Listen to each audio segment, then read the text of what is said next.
Yo-yo TV ప్రేక్షకులకు శుభోదయం. ఈ రోజు బులియన్ మార్కెట్ లో బంగారం వెండి ధరలు ఏ విధంగా ఉన్నాయో ఒకసారి మనం చూద్దాం. పసిడి ప్రియులకు అదిరే శుభవార్త. రికార్డు గరిష్టాల నుంచి బంగారం వెండి ధరలు కుప్పకూలుతున్నాయి. దేశ ఆర్థిక పరిస్థితులను మార్చే బడ్జెట్ ప్రవేశపెట్టే రోజున బంగారం వెండి ధరలు భారీగా దిగొచ్చాయి. ఈ రోజు తులం బంగారం దాదాపు 9,000 వరకు దిగొచ్చింది. ఇక కిలో వెండి ధర ఏకంగా 85,000 పడిపోయింది. ఈ క్రమంలో ఫిబ్రవరి 1వ తేదీన హైదరాబాద్ మార్కెట్ లో బంగారం వెండి రేట్లు ఎలా ఉన్నాయో తెలుసుకుందాం. అంతర్జాతీయ మార్కెట్లోనూ బంగారం ధరలు కుప్పకూలుతున్నాయి. ఈ రోజు స్పాట్ గోల్డ్ రేటు ఔన్స్ పై ఏకంగా $434 మేర దిగొచ్చింది. దీంతో ఔన్స్ గోల్డ్ రేటు $4,893 స్థాయికి దిగొచ్చింది. ఇక స్పాట్ సిల్వర్ రేటు ఔన్స్ కు $29 మేర పడిపోయింది. దీంతో స్పాట్ వెండి ధర $85 స్థాయికి దిగొచ్చింది.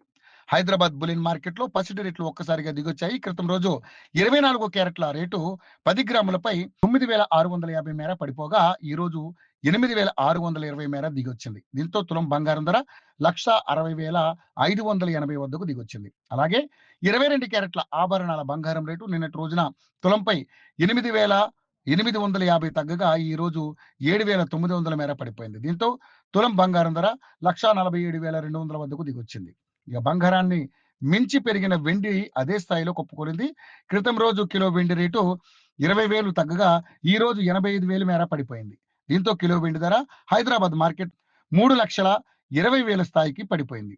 2 రోజుల వ్యవధిలోనే ఏకంగా 1,00,000కు పైన పడిపోవడం గమనార్హం.